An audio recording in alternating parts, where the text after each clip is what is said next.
Yon mga lodi, may nakita kong iba-ibang pagkain dito.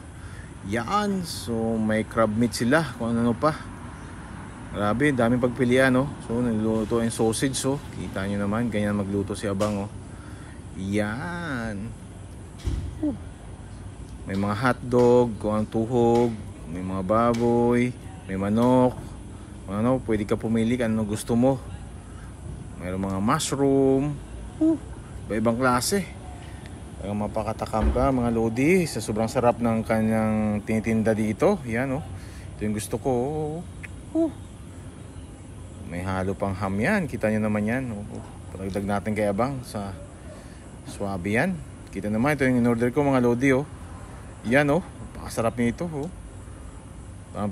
Iniihaw niya lang yan. Kita nyo yung mga sauce niya, oh. May chili. Napakasarap yan mga lodi. Yan. Parang halong ihaw tsaka prito. Nilulubog niya rin sa mantika. Kakaiba mga lodi. Yan dito. Nagdagdag pa tayo nito. Yan ang masarap. Siyempre, yan ang sausage nila. Pork sausage. Masarap yan mga lodi. Yan. Tsaka sauce. Suabe. Tara, kain tayo mga lodi.